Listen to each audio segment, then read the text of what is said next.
আরিসা প্রশ্ন করেছেন, কারো মৃত্যুতে সমবেদনা এবং শোক জানানোর সঠিক পদ্ধতি কি? কারো মৃত্যুতে শোক এবং আপনি সমবেদনা জানানোর শ্রেষ্ঠ উপায় হচ্ছে তার জন্য ইসাল করা, ইন্না লিল্লাহি ওয়া ইন্না ইলাইহি রাজিউন পড়া, তার জন্য সুকাহত থাকা, ঘরের মধ্যে তার জন্য ইসালের আয়োজন করা, নিজে দোয়া দিয়ে পড়া, এটা হচ্ছে শোক। অর্থাৎ আল্লাহ আমাদের অমুক চলে গেছে, আমরাও চলে যেতে হবে, আল্লাহ তুমি যাকে যিনি গিয়েছেন ওনাকে তুমি কবুল করো, ওনার জীবনের গুনাহ মাফ করো, ওনার জন্য কোরআন শরীফ পড়ে বসে বসে কোরআন শরীফ পড়ে আল্লাহর কাছে দোয়া করা, দরুদ শরীফ পড়ে আল্লাহর কাছে দোয়া করা, দান সাদকা খয়রাত করা, এটাই হচ্ছে শোক।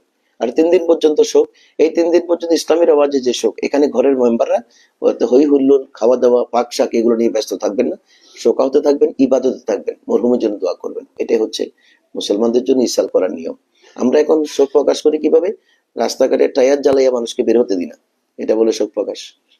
আমাদের মারা গেল, এটা কার বিরুদ্ধে প্রতিবাদ করতেছেন? প্রতিবাদে আগুন জ্বলে। আর আগুন কিন্তু ইসলামে গ্রহণযোগ্য বিষয় না, আগুন সবসময় জাহান্নামে জ্বলে, তো এটাকে ইসলামে সবসময় ভয় পেতে বলেছেন। আগুন থেকে পানা, আমরা কিন্তু আগুন পূজা করি না। অগ্নি পূজারীরা অগ্নি পূজা করে, আমরা মুসলমানদের জন্য অগ্নি পূজা নিষেধ, তারপর জ্বালানো নিষেধ, আগুনের কাছে যাওয়া নিষেধ। কারণ আগুন হচ্ছে জাহান্নামের ওই শাস্তির অন্যতম বিধান, ওটা আগুন দিয়ে জ্বালানো হবে। যেমন জাহান্নামে একটা সাধারণত জাক্কুম আছে, একটা গাছ আছে, এই গাছের ফল হচ্ছে শয়তানের কল্লার মতো। এই গাছের ফল যার পেটে ঢুকবে, ওর পেটে শুধু নাড়ি বুড়ি সহ সিদ্ধ হবে, যে আগুন সিদ্ধ হবে, আগুনের গাছ এটা। জাহান্নাম মানে আগুন। তো আপনি আগুন নিয়ে এখানে রাস্তাঘাট বন্ধ করে রেখে শোক প্রকাশ করছেন, নাকি ওনাকে শাস্তি বাড়াবার ব্যবস্থা করতেছেন যিনি মারা গিয়েছেন ওনাকে? আর শোক প্রকাশ কিন্তু জোর করে হয় না। শোক প্রকাশ মানে আমরা সবাই ওনার জন্য ইসাল করবো, এটা হচ্ছে।